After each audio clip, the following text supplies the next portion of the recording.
Hi, everybody. This is Andrea Paquette, president and co founder of the Stigma-Free Society. I'm very excited for you to be joining us today, whether you are live or watching this Facebook Live event afterwards. As you know, at the Stigma-Free Society, we are a charity that is dedicated to the awareness of stigmas with a focus on mental health, also the understanding of each other, and the acceptance of ourselves and one another. I have a wonderful guest today, Arun Garg, Dr. Arun Garg, and thank you for being here. How are you doing today? Very well, thank you. And it's a pleasure to be with you and with our viewers and listeners. Thank you so much. So, what we do here at Stigma Free Society for our Facebook Live events, we interview experts in mental health or people who are contributing to the conversation around stigma and have great interest in the work that we do at Stigma Free Society and form partnerships. So, I'll talk a little bit more about that later after I introduce Dr. Arun Garg, and I'm going to do that first and foremost. Sound good, Arun? Yeah, sounds very good. Thank you. Okay, you're welcome. So, Dr. Garg is a clinical professor of pathology in the Faculty of Medicine of the University of British Columbia and director of its Corporation and Engagement Office of Global Medicine. He's also an adjunct professor of clinical services in the Faculty of Health Science at Simon Fraser University and visiting distinguished professor at SVYASA Bangalore. You want to say that for me, doctor? Yeah, that's the acronym for Swami Vivekananda University, SVYASA. It's the Asvyasa. premier university for yoga teaching. That's perfect. I'm glad you were able to share that with our viewers because I was not. Really appreciate it. He is also the medical director of South Asian Health Institute at Fraser Health. He holds a Doctor of Philosophy and Biochemistry from the University of Saskatchewan. You were in Saskatchewan. I Yeah, didn't know that about you. that's where my journey started in Canada. In Nice. Nice. As well, Doctor of Medicine from the Royal College of Physicians and Surgeons of Canada. He is a fellow of the American College of Pathologists. After 40 years as an active practitioner of medical biochemistry at Fraser Health with Dr. Cam Cody Associates, he is an individual practice as a consultant in medical biochemist. Wow. I hope I got all of that right. And one last thing about you, um, his energy, experience, and enthusiasm for application and practice of medical biochemistry and patient care continues to be very deep and strong. So I'm really happy to have you here today to talk about mental health, a little bit more about yourself, some of the projects that you've been collaborating on, some of your passions, and also how Stigma Free Society and your organization can work together. So I was hoping you could share a little bit about your capacity and sins and perhaps why you have an interest in stigma free and a little about yourself. So I'll just let you take it away. Okay, thank you very much for this nice and long but very very humbling introduction. Thank you very much for that. Yeah, I'm really very pleased. As a matter of fact, more than pleased. It's a great honor and a privilege to be sharing this time with you, because at this stage of my career, uh, I I feel very passionately that collaboration between organizations and working in the areas where there is a gap and bringing the best, the fusion of wherever the knowledge is from, the wisdom is from, is really going to see us through post COVID. And Mm. some of the work I'm doing and some work you are doing and some of the journeys you have taken are so complementary to our work. And some of the viewers might wonder what a pathologist and a biochemist talking about mental health. Or Andrea, let me share with you. The Yes. secret of life is connection, Mhm. networking, and Mhm. connecting the dots. So, in one word, I would say I see myself as a connector. I see myself as a dot connector. And that's why I'm here. And to share with you, as you asked, a little bit about Canada India Network Society and mental health and mental wellness, and corollary to that, mental illness, all how that comes together. Uh, so let me start by, first of all, thanking you for having me. This is so wonderful. And thanking all the listeners who are listening to us live, and then whoever will follow, because it is their precious time. Canada India Network Society started a journey in 2010, so we are good 12 years old, and it was mainly to build links between Canada and India through health because of my background. So when we started our journey, we were very focused on non-communicable diseases, mainly cardiovascular diseases. I didn't realize this, Andrea, and I don't know how many viewers will know, but certain chronic diseases, including mental awareness, not so much anxiety and neuroses or mental illness in it, but chronic diseases like diabetes, the vascular part of the chronic diseases like diabetes, hypertension, um, uh, coronary artery disease, and renal disease have a very high preponderance right now in South Asian population. I didn't know Mm. that, but once in the journey started and I found that out, I said we have to do something about it. So we formed this Canada India Network Society to bring awareness to this, and in the process build links between Canada and India, the links which are based on collaboration, transformation, innovation, building healthy society. So that's how our origin was.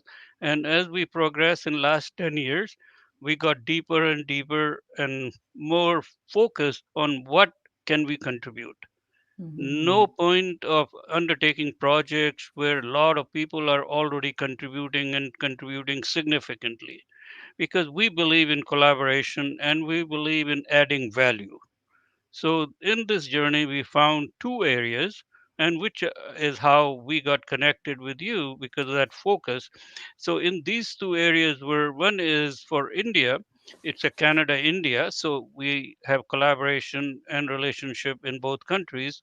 So in India, we found there is a gap in leadership, professionalism, and ethics in healthcare. Obviously, we are focused in healthcare. We are not in many other areas. So, in that, we felt that Canada can contribute for better health system and better healthcare in India by working collaboratively with Indian physicians, Indian healthcare providers in self-development of leadership. Because uh, we have a Medicare system for last 70 years now, and during that process, we have really sharpened the professionalism, ethics, and management. And as a practitioners of that in the system for 50 years and 40 years as a consultant, I felt that we have something we could take to India and really work together, which will be of interest to India, and it'll be good for Canada. That was the seed of that Canada India link. And I'm very happy to share with our listeners and viewers, and especially you, that uh, uh, these are very hard relationships to develop. First of all, the distance and then the cultural differences. But in spite of all this, we are very successful in developing a relationship. Again, it's a tripartite relationship, collaborative relationship with Leeds Global under Dr. Graham Dixon and Dr. Vijay Agrawal from India to provide these courses in India on leadership. And the key is it uses the basic modern um, science of developed in Canada, right in British Columbia, based on principle of Leeds, but is based on Indian cultural context with uh, Indian need and Indian perspective. So I'm really pleased with that, and that is just off and running now. We started in January, so it's been going on for good 10 months. We had 20 people who have taken the course, and we have great ambitions to expand it into other parts of India. So that's one thing we have done very specifically and as journey. But the other journey was locally. So we said, what is the need locally? And as you know, last 2.5 years of COVID has clearly shown that traditional reductive industrial medicine is very good, but has its limitations. And Mhm. where does the individual fits into that care of their own was a big center of it. And that the space we were in, what can we do in that space? What I call fifth space, that what can we do to enhance care, and Mhm. that's the space of chronic diseases.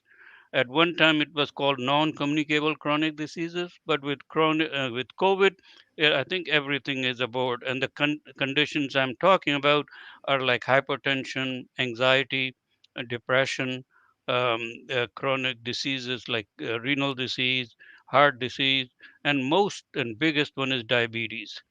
And as Mm. I alluded earlier, and this was a news to me, but now it's, as a matter of fact, I take great pride that through our efforts, I was told, at least in BC medical scene, that this become a textbook conversation, that there is a increased risk with that geographical area. So I think awareness is the key, and we'll talk more about in terms of mental wellness and awareness and engagement. So those are the two areas where we are now firmly entrenched. And when I found out about your group and your work, it was natural that there is a common bond there. There is a common need, and we can support each other. So that's a long answer to two of your questions, but I think that gives you a bigger picture. Yeah, definitely does. And for the Canada India Network Society, we call it SINS, right? Is that correct? Yeah, yeah. Okay. And what is your role there? Can you share a little about that? Your history with this wonderful network? Yeah. Yeah, happy to. In a very short form, um, I conceptualized it, and that is a very interesting history. I was asked in 2003 by government of British Columbia to work with them and build this BC India relationship through a trade advisory committee. So that was my exposure. Before that, I was a doctor, just working away and doing my things. I've always been interested in social parts of it, but that was a great opportunity, and I'm thankful to the premier of the day, which was Gordon Campbell, Honorable Premier Gordon Campbell, who appointed me to that, and that led to my relationship with India. And Mm. during that journey, I felt there is a need to have people to people ground from the trenches links, and that's the origin of Canada India Network Society. So I conceptualized it, and we founded in 2010 as a not-for-profit society incorporating in the province of British Columbia. Our mode of operandi started with organizing and bringing people together on a conference kind of idea. So the first conference was co-chaired with my colleague Dr. Arun Choklingam, and we euphemistically call it CINI, Canada India Network Initiative. And we Mm. knew that we'll be having many of these, so we put a year behind it. So CINI 2010 was our first foray, and it was on cardiovascular disease, and we brought people together, uh, and it was more a relationship between intellectuals and academics and clinicians. But this was our journey, this was our start, and Mhm. since then we have now evolved totally. So what we really are, the facilitator and a catalyst of connecting with the community and the people directly in the space where there is a gap, and that is how we empower the individual to understand what they have, how we empower the individual for self-care, how Mm. do we how do we engage the individual in understanding health, so health promotion, illness prevention, and if they have a chronic disease, then the management, but all in the space of the individual. We thought that after our journey that there are so much activity where professionals are already providing it, whether it's acute care, whether in the hospital, whether in the doctor office, or whether long-term care in the long-term institutes, or even end of the life care. There's so much work and so many players, but we Mm. felt there was a gap. And in reality, and certainly you have, uh, your work has clearly shown that reaching out to people directly, creating toolkits, empowering them for understanding of what their conditions are is Mhm. real. And that's what we found. So that's the space now we are occupying in this chronic diseases. And I'll Mhm. share a little later in conversation the interventions we have kind of innovated, which are quite unique because we're dealing with a very specific population. uh, Even though we are dealing with South Asian population, the principles are the same, and Mm. it's scalable and applicable universally.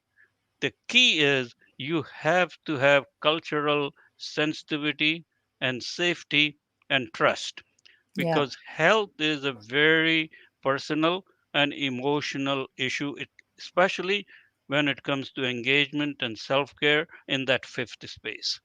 Mhm. And I think we found that that is really the area we want to focus on, and what I have called now external interventions and internal interventions.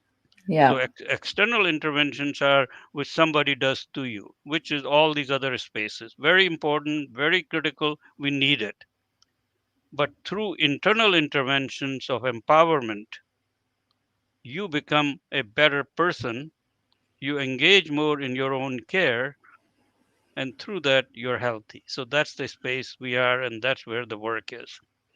Yeah, I do see a similar parallel as you were mentioning between Stigma-Free Society and the work you just mentioned when it comes to preventative education around health, right? Because we focus on mental health before things become a crisis. And I love your focus on the management of our health, right? Before it gets, out of control and feels unmanageable. So I really like that focus of self-care as well. And so, when you're referring to South Asian communities, can you share a little bit more about that audience? Who are you targeting, just so our viewers are aware when you're doing this kind of work? Is it just in India, or is there anything else you wanted to add around that? Yeah, that's a very critical piece of the question, and so thank you for asking.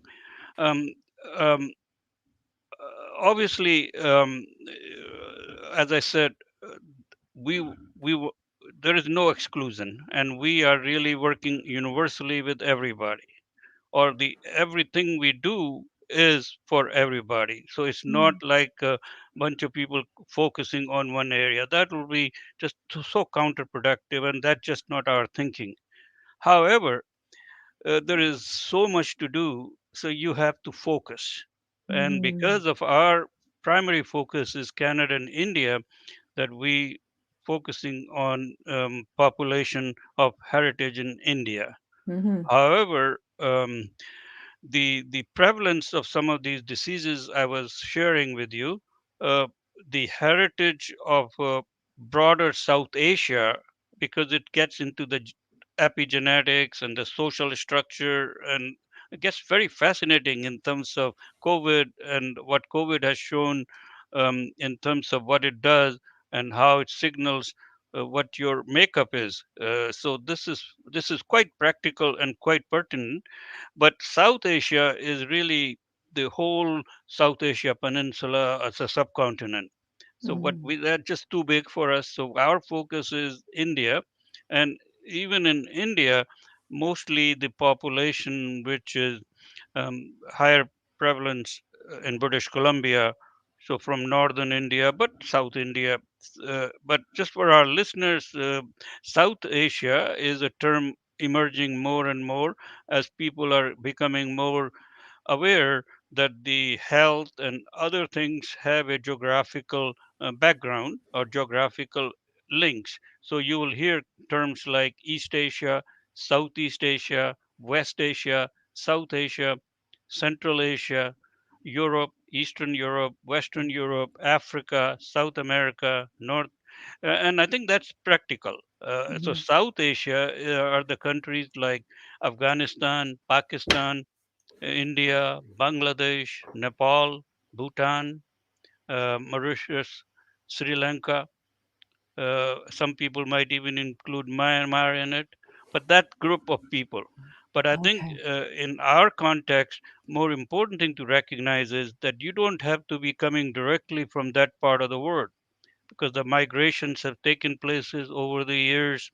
So people from Fiji, people from South Africa, people from West Indies, there is a very large diaspora, UK, of people who have heritage in South Asia. And Andrea, the important thing here is what we're not talking about the genes. It's not about genes, but this ever emerging new field called epigenetics, which is the sociology of how genes behave.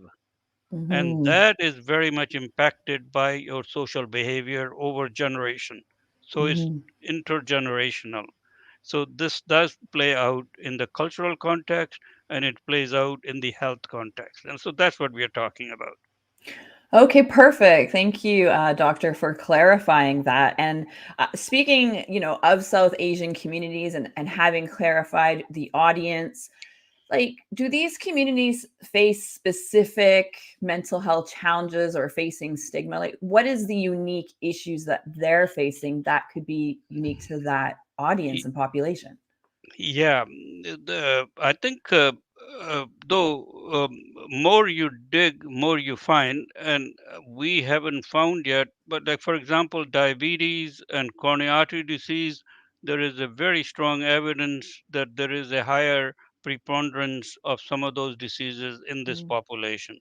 right. But I think the as far as the broader mental illness goes, the percent wise, I think the distribution of the disease and the type of disease is pretty well universal and is same across all populations. But what makes it unique for every population and especially for mental health is the cultural specificity, the Mm, cultural link, because emotions and the role mind plays in mental wellness becomes very critical, which is very embedded in your culture. So, the uniqueness for South Asian mental health would be the link to their historical, their social, cultural phenomenons. And mhm, that's what makes it unique. And whatever interventions we think of have to be embedded with the sensitivity, with the safety of cultural lens, and the terms I've been using is cultural effectiveness and mhm. cultural efficiency. And there are some uniqueness in South Asian population. We found that in COVID, as a matter of fact, even. So yeah, there are some, but they are more at that level rather than that there is a high preponderance of disease or anything like that. Oh, it was so funny. My dog started barking in the background. I was like, I have to mute. And then, that's just the way it is on our video chats. Sometimes we have dogs and lives, and funny things happen with the big truck outside. So sorry about that, everybody. Okay. So, yes, thank you for that. And I was wondering, I have been talking to you for quite some time, and we've talked about the best of the East and the best of the West. And in this context of our conversation and the work that you do, what does that mean to you? Yeah, I think in our journey, we found and deeper that again, no point of adding value where there is already a lot of work going on. Hmm. So we were looking for a gap. And I think to me, the connotation of best of East and best of West is based on integrative thinking. So look for areas where industrial reductive medicine, which I practice, which I'm Hmm. trained in, is good at, and work with that. And I think the physical part of the treatment, the body treatment based on the physical aspect, physical body, the science, we understand, I think is just phenomenal. Mm. Whereas the knowledge of yoga philosophy from India is more into deeper parts of the mind and intellect. And that's, I say, best of East and best of West in the context of mental wellness. Take the best of the reductive industrial medicine, which we all know about, physical medicine, physical body, uh, so brain essentially. But Mhm. we are all influenced by mind or by intellect or Mhm. our thought. And those areas are so developed in that yogic philosophy, which is 10,000 years old. And so that's what I say, take the best of that philosophy, best of this philosophy, fuse them. And very concrete example of integrative thinking in health. Mm. Okay. And Andrea, if you will permit me, I could use a metaphor which will visualize this, because Please do. visualization is important. And Okay. I see, like, just imagine yourself in a concert hall, Carnegie Concert Hall, beautiful music coming, symphony playing, and you look at it, there are 200 symphony players. Each one is an individual. Mhm. So think of that as your physical body. So we have a body, we have a heart, we have a liver, we have a lung, um, we have brain, we have gut. So these are the players which are just doing their own thing. Mhm. And physical medicine, or the physical reductive medicine, has specialized itself to make the best of those organs. But Andrea, there will be no music coming unless there was a conductor, Mm. which you don't see even sometimes, Yeah. recognize later on. But that's the one which makes turn all those fantastic players, and the music comes. Mhm. Similarly, in the body, we have the physical part, but the mind component really makes sure that our emotions and our thoughts are in the right direction, or we have the opportunity or the intervention to have it right. So Mhm. that's the visualization of mind and the East. And then beside the conductor, you have a producer and what I call controller. Mhm. And so mind is further controlled in this Eastern philosophy by intellect. And it gets very detailed, and it's all based on yoga philosophy and tools how to do it. And so that's what I'm talking about, the best of the East, the best of the West, using development and internal interventions to maximize your intellect, maximize your mind, so that have the most healthy body. What are some ways that we can create that orchestra within ourselves and ensure that conductor is front and center? Because what are some strategies that we can do to cultivate that mind side, right? I Yeah, think of that. We're very, all very familiar with Western medicine. We have our very, psychiatrists. So how does that work? very good question. And I think that's why you're heading this such a beautiful organization. You just hit right on the nail. So um, everybody understands the physical part or the Western part. There is a psychotherapy, there is psychiatry, there is pharmacotherapy. There are all kinds of interventions which are external. The mind and the intellect part, or the yoga Sankhya philosophy, brings out that you have to train yourself through breathing. So pranamaya part, the breathing part, the Hmm. very sophisticated breathings, asanas, and what broadly called Raj Yoga. And Raj Yoga is the first description of practice of yoga by Patanjali. Nobody knows when, but his book was written, from what best we could see, about 500 BC. And Wow. this is where the tools are how to do it. And he goes step by step. And most of the yogic practice, which is very popular, yoga, Though people think that just doing asanas is what yoga is, that's in this book he has, I think, close to 200 or 300 shlokas. Only two shlokas are on asanas. Most very big depend on breathing, how you breathe. So breath becomes very important, Mm-hmm. and breath combined with stretching and movement, and then meditation and mindfulness, and then concentration. And then he prescribes rules of how you relate to others, and then he prescribes rules how you relate to yourself. Mm. So there is called seven limbs of yoga, and Where most do people people, get this information? This is extremely valuable. How would people find and follow up on that? I think, I mean, in today's digital age, a lot Right. of it is available. So YouTube is full of. All you have to do is just Google yoga practices, Patanjali yoga, Raj yoga. It will all come out.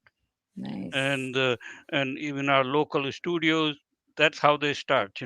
But what Mm-hmm. I'm doing is I am bringing the innovation is that I'm relating this as an internal intervention. I am Mm-hmm. relating it as a self innovation. Like, I'm sure many people who go to yoga classes don't think that's what they're doing, but that's what they're doing. And so I'm just connecting the dot for them.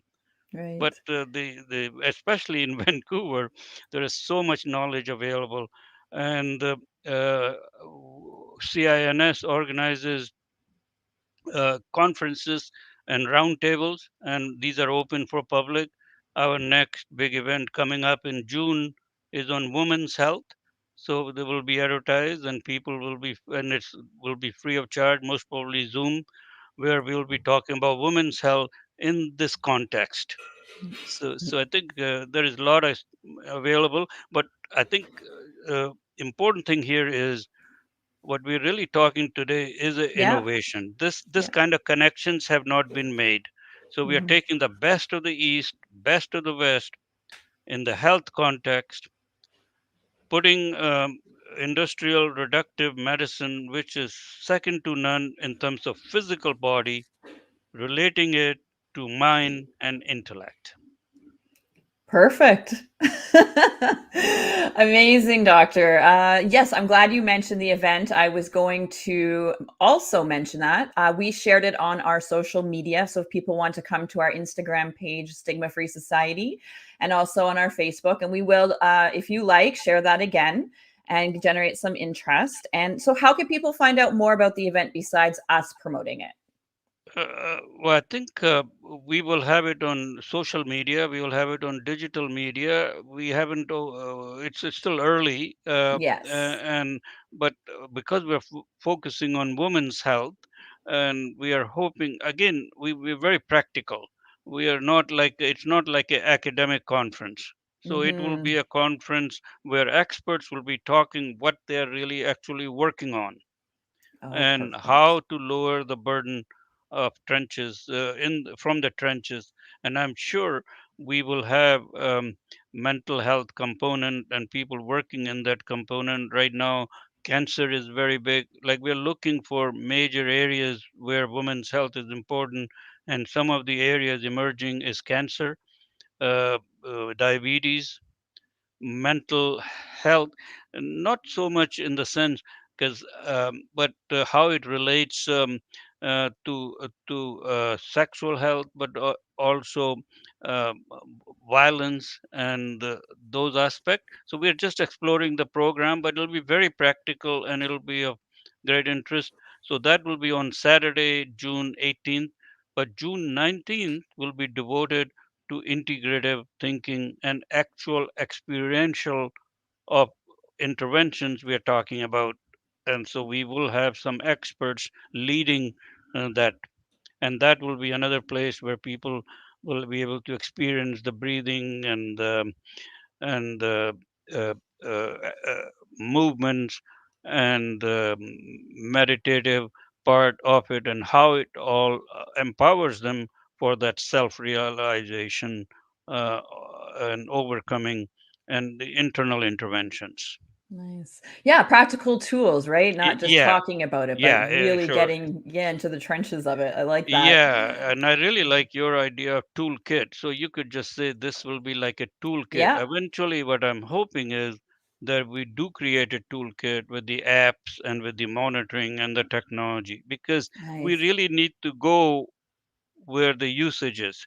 Mhm. There is a lot of this available, but it's not available in this kind of a connected way as a Okay. toolkit. And I think these days people want to be self empowered by having a reliable, trusting manuscript, which then they could work with in their own time. Yeah. And I think that's what we have to eventually work, but that's work for future. Yeah, for sure. We look forward to partnering with you even more. Yeah, And yeah, so thank you for being here today. We're a little over time because we just had so much fun, and I really enjoy talking to you. We always have very long conversations, even longer than this usually.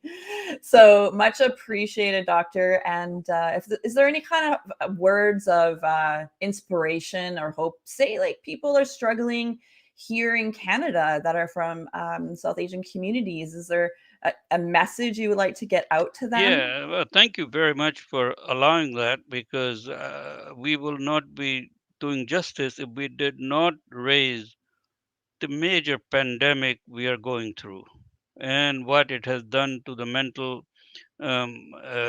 wellness and mental health and illness. And Hmm. my message really there is we will overcome. We are all in it together, but please be careful and please follow. I have coined 5 P's. So, prevention, protection, health promotion, prayers, and philanthropy.